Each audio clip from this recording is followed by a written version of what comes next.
காணொலியை பார்த்துட்டு நீங்க லைக் பண்ண வேண்டாம், கமெண்ட் பண்ண வேண்டாம், ஒரே ஒரு ஷேர் பண்ணுங்க இந்த கோவிலை பாதுகாக்கிறதுக்காக. நான் இன்னைக்கு நிற்கக்கூடிய இடம் நம்ம ராமநாதபுரம் மாவட்டம் திருவாடனை வட்டம் புல்லுக்குடி அப்படின்ற கிராமத்தில் அமைஞ்சிருக்கக்கூடிய கைலாசநாதர் திருக்கோவில்ல தாங்க இருக்கிறேன். இந்த கோவிலுடைய தற்போதைய நிலைமை இதுதான். இரண்டு கருவறையும் சிதலமடைந்திருக்குது. அதுக்குள்ள ஒரு கருவறையில அம்மன் சௌந்தரநாயகி அப்படின்ற திருநாமத்துல இருக்கிறாங்க. உள்ள ஐயா கைலாசநாதர் அப்படின்ற திருநாமத்துல இருக்கிறாருங்க. கிட்டத்தட்ட ஒரு காலத்துல 2 சுற்றுச்சுவர் இருந்தது. இது முதல் சுற்றுச்சுவர். இதுக்கப்புறம் பாத்தீங்கன்னா இதுக்கப்புறம் வெளிப்பக்கத்துல இன்னொரு சுற்றுச்சுவர். அவ்வளவு பெரிய கோவில். இந்த கோவிலுடைய நிலம் மட்டும் பாத்தீங்கன்னா கிட்டத்தட்ட ஒரு 12 ஏக்கர் நிலப்பரப்புல விரிஞ்ச ஒரு சிவன் கோவிலா இருந்திருக்கு அந்த காலத்துல, பாண்டியர்களோட காலத்துல.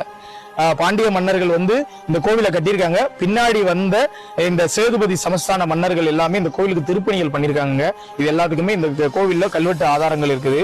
ரொம்பவும் பழமையான சிவாலயம். ஆனா பெரிதளவுல யாருக்குமே தெரியலைங்க. தெரியாத சிவாலயங்களை தெரியப்படுத்துறதுதான் நம்மளுடைய ஒரு நோக்கம்.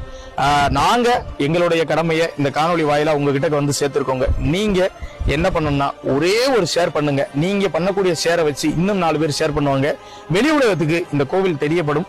நிச்சயம் பாத்தீங்கன்னா அது அரசாங்க பார்வைக்கு விழுந்து இந்த கோவிலுக்கு ஒரு குடமுழுக்கு கூடிய விரைவில் நடைபெறுங்க. இது ஒண்ணுதான். அதனால காணொலியோட தொடக்கத்தில் நான் சொன்ன மாதிரி தான், ஷேர் மட்டும் பண்ணுங்க. நீங்க லைக்கோ கமெண்டோ எதுவுமே பண்ண வேண்டாம், ஷேர் மட்டும் பண்ணுங்க இந்த சாமிக்காக.